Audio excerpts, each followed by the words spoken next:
And as you can see on your screen, we have visual confirmation of splashdown.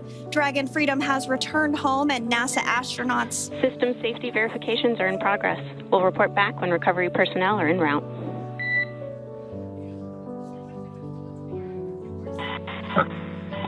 Understand. And, we're in section 2, 4.800 landing response.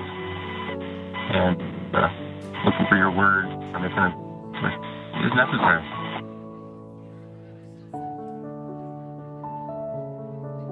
In the distance, we can see the recovery vessel making its way. Copy, you're in section 2 for the environmental assessment in 4.800. That is not necessary today. Understand. Raising 5.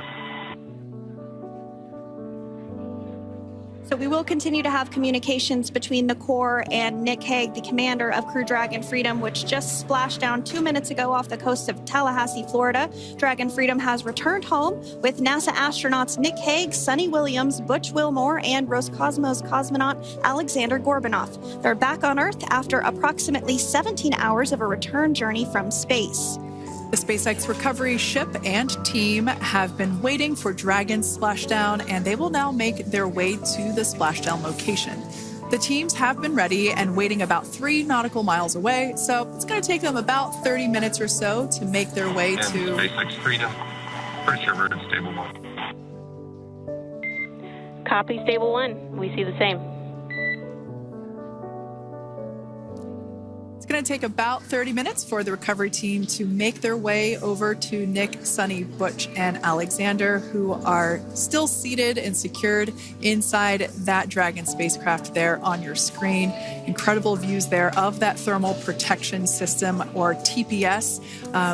That Dragon capsule was pristine, white color before it departed the station, and we can see how the reentry phase, the thermal protection system did its job.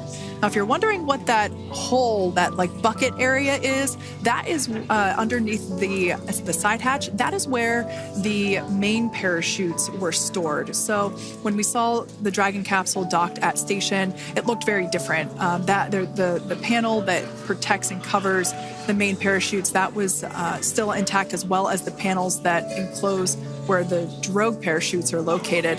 We can see those fast boats. SpaceX is go for recovery personnel to approach. Expect personnel alongside in the next few minutes. Freedom copies.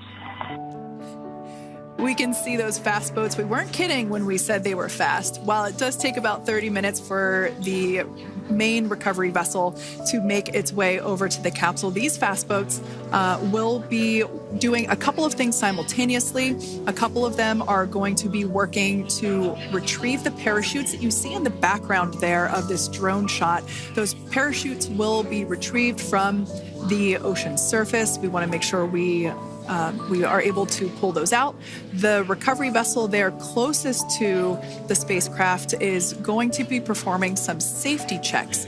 We can see there they're using an instrument that is basically working to detect if there are any hypergolic vapors or fumes that are still residing in and or around the Draco thruster nozzles or outlets. The hypergolic fuel, which is necessary for on-orbit burns to maneuver the spacecraft.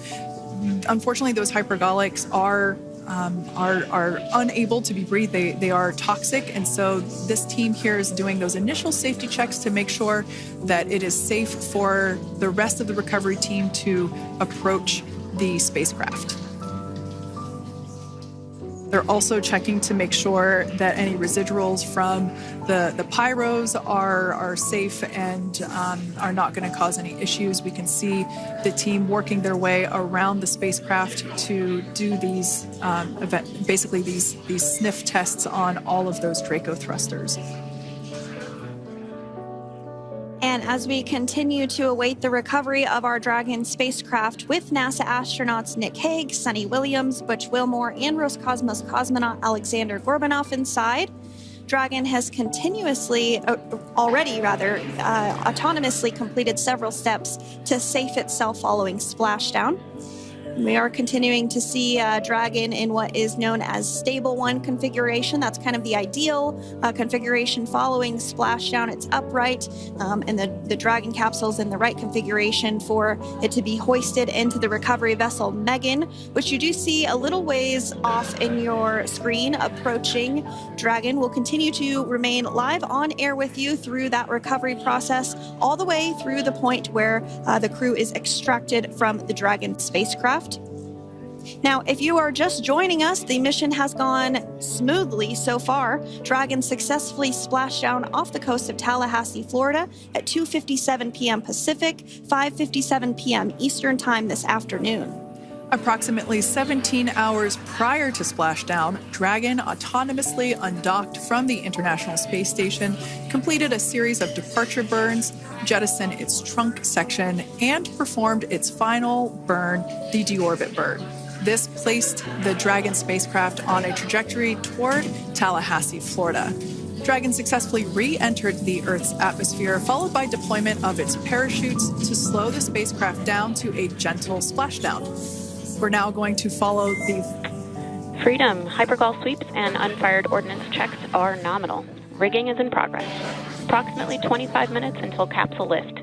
Stand by for PMC with SpaceX flight surgeon.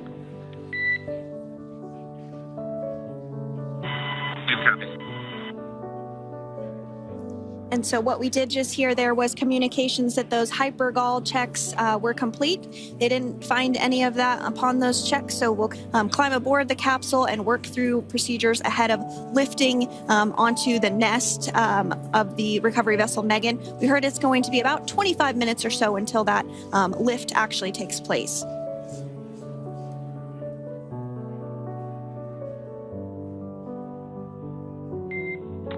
Okay, Freedom, the next call will be from the SpaceX flight surgeon on Dragon to Ground Private. Understand. Thank you. callouts there indicating that the crew will have the opportunity